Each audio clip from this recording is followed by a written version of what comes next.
Welcome. Thank you for lending an ear to the Voice of the Times for Friday, May 21, 2021. For today's editorial, Global Call for Truce in Israeli-Palestinian Conflict. What began as street protest by Palestinians against Israeli restrictions during the celebration of Ramadan has ignited into full-blown hostilities that are threatening to set the Middle East on fire. Rockets launched from the Gaza Strip have been raining down on Jerusalem and several other Israeli cities, and the Israeli military has responded with missile strikes at what it identified as command and control facilities of Hamas and the Islamic Jihad inside Gaza. At least 215 Palestinians and 12 Israelis have been killed, and as of the middle of this week, there are no signs that the intensity of the fighting is receding. The United Nations General Assembly was scheduled to meet on Tuesday to seek out ways of diffusing the situation. Egypt has opened lines for mediation. Germany is calling for a ceasefire, and the European Union will be holding an emergency session. The United States appears to be taking a more cautious approach to the conflict. President Joe Biden expressed support for a truce but at the same time invoked Israel's right to defend itself against indiscriminate rocket attacks. Biden's tempered response, despite pressure building within the Democratic Party for him to denounce Israel's attacks on Gaza, is predictable. Previous U.S. administrations have consistently avoided censuring Israel for fear of alienating America's staunchest ally in the Middle East. In fact, the U.S. has already blocked a statement by the UN Security Council urging an end to the fighting and the protection of civilians in Gaza. Indignation has been spreading over the collateral damage from Israel's assault on Gaza. Aside from the high number of civilian deaths, 52,000 have been left homeless and at least 90 buildings destroyed, including Gaza's only COVID-19 laboratory and a tower complex that housed the offices of the Al Jazeera News Network and the Associated Press. Pope Francis warned that the violence could degenerate into a spiral of death and destruction, and UN Secretary General Antonio Guterres said he was dismayed by the increasing number of civilian casualties, among them women and children.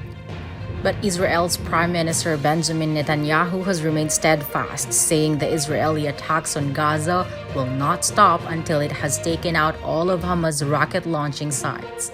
Netanyahu also hinted that there is no quick solution to the crisis, telling his countrymen to gear themselves for a long military campaign. Hamas is equally defiant. It sees the new explosion of violence as a chance to further undercut Palestinian President Mahmoud Abbas, who it belittles as a weak leader and projects itself as the protector of the Palestinian people. Hamas has long been the sworn enemy of Israel and has vowed to crush the Jewish state. The militant organization has strong ties with Iran, which has ambitions of establishing itself as a dominant player in the Middle East. Standing in its way are Israel and another regional power, Saudi Arabia.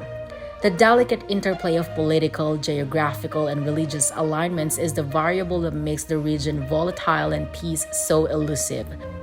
The Philippines cannot escape the fallout from the Israeli-Palestinian conflict. There are 30,000 to 50,000 Filipinos working in Israel.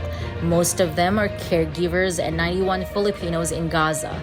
So far, our diplomatic officials have reported there are no Filipino casualties in the raging conflict. But this week, the Department of Labor saw it prudent to suspend the deployment of Filipino workers to Israel. Any war disrupts the flow of commerce and trade. During a recent online interview with the Manila Times, Israeli ambassador to the Philippines, Rafael Harpaz, had said Israeli investors were looking at opportunities here, particularly in agricultural technology. Harpaz mentioned the introduction of improved hydroponics techniques and the use of drones for irrigating farmlands. A protracted conflict could put those prospects on hold. It could also choke the flow of Philippine exports to Israel. In 2016, Philippine exports to that country went up by 23.60% to $57.14 million US. These reasons are compelling enough for the Philippines to join the growing call for an early resolution to the ongoing Israeli-Palestinian conflict. And that's the editorial for May 21, 2021. For more news and information, get a copy of the Manila Times on print. Subscribe to its digital edition or log on to www.manilatimes.net. Follow us on Twitter, Facebook, or Instagram. And listen to the voice of the times.